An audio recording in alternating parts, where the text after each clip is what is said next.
नमस्कार दर्शकों, खबरों की खबर कार्यक्रम में आपका एक बार फिर से स्वागत है। शुरुआत करते हैं देश दुनिया की कुछ खास खबरों के साथ। आंध्र प्रदेश में एक प्रिंसिपल दंपति ने अंधविश्वास के चलते की अपनी ही बेटियों की हत्या कर पिता बोला, सोमवार से सतयुग है, फिर से जी उठेंगी मेरी लड़कियां।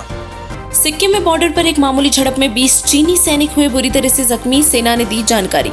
बिहार के चर्चित सामूहिक यादव हत्याकांड की दोषी अतरी विधानसभा की पूर्व विधायक कुंती देवी को सुनाई गई उम्र कैद की सजा।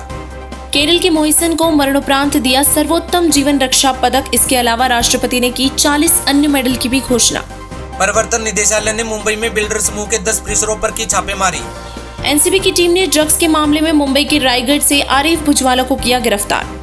केंद्र ने कोरोना वैक्सीन को लेकर अफवाह फैलाने वालों पर कानूनी कार्रवाई करने की दी चेतावनी। सोशल मीडिया पर वैक्सीनेशन के बाद कुछ लोगों की मौत को लेकर कई तरह की अफवाहें चलाई जा रही थी। अब सच होगा सबका सपना, दहेज मुक्त होगा भारत अपना। जगतगुरु तत्वदर्शी संत रामपाल जी महाराज जी के सानिध्य में उत्तर प्रदेश, छत्तीसगढ़ और राजस्थान में हुए 7 दहेज मुक्त विवाह। मात्र 17 मिनट में गुरुवाणी से बिना किसी बाहरी आडंबर और रीति रिवाज के संपन्न हुए दहेज मुक्त विवाह। एफडीआई निवेश के मामले में अमेरिका को पीछे छोड़ चीन बना नंबर 1, बीबीसी की एक रिपोर्ट में हुआ खुलासा। पाकिस्तान को यूएन ने दिया बड़ा झटका, अपने स्टाफ के कर्मचारियों को दी पीआईए में सफर न करने की सलाह। पाकिस्तानी पायलटों पर संदिग्ध फ्लाइंग लाइसेंस, फर्जी डिग्री, नशीले पदार्थों की तस्करी करने जैसे तमाम आरोपों के चलते लिया गया फैसला। गुजरात के सीएम विजय रूपाणी की तबियत अचानक से हुई गंभीर, मंच पर भाषण देते समय चक्कर आने से हुए बेहोश, जांच कराने पर पाए गए कोरोना पॉजिटिव। रेल रोको आंदोलन के चलते किसानों ने 18 फरवरी को 4 घंटे देश के कई राज्यों में रेल की पटरियों पर किया प्रदर्शन। कृषि कानूनों को वापस लेने के लिए लगाए नारे। वहीं दूसरी तरफ दिल्ली में सुरक्षा को मद्देनजर रखते हुए दिल्ली पुलिस ने किया फ्लैग मार्च। केंद्र सरकार ने किया बड़ा ऐलान, 13 फरवरी से देश भर में फास्टैग हुआ अनिवार्य। अब जिनके पास फास्टैग नहीं है उन्हें देना होगा भारी जुर्माना। न्यूजीलैंड के सबसे बड़े शहर में फिर से लगा लॉकडाउन। देश में नए कोरोना वायरस को मद्देनजर रखते हुए लिया गया फैसला।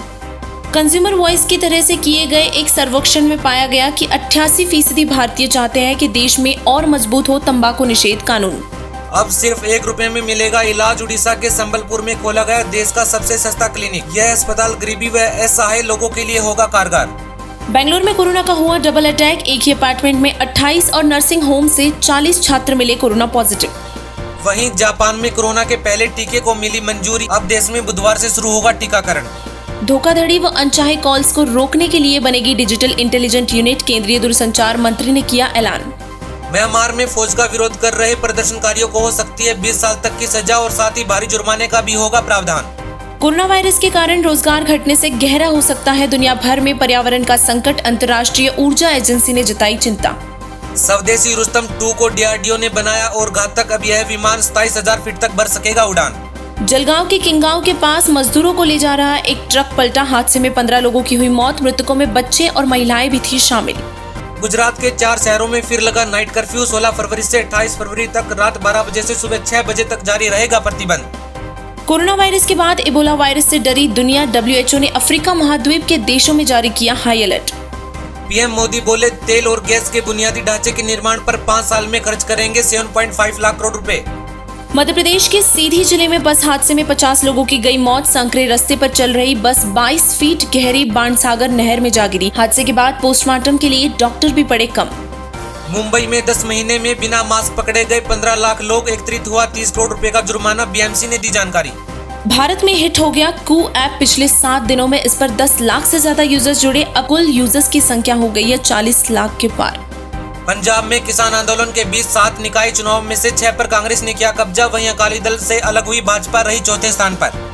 भारत में कम हुआ चीनी ऐप्स का क्रेज। देसी ऐप्स का इंस्टॉल वॉल्यूम बढ़कर हुआ 39, तो वहीं चीनी ऐप्स का वॉल्यूम 38% से घटकर हुआ 29%। इटली की अथॉरिटी ने यूजर्स के डाटा का गलत इस्तेमाल कर फेसबुक पर लगाया 61 करोड़ रुपए का जुर्माना। व्हाट्सएप, सिग्नल और टेलीग्राम को टक्कर देने आ गया भारत का अपना मैसेजिंग ऐप संदेश। अब यूजर मुफ्त में कर सकते हैं डाउनलोड। वीकली बुलेटिन में बस इतना ही। खबरों की खबर के नेक्स्ट पार्ट देखने के लिए आप बने रहिए ऐसे न्यूज चैनल के साथ। कुछ ही देर में हमारे नेक्स्ट पार्ट पब्लिश किए जाएंगे। धन्यवाद।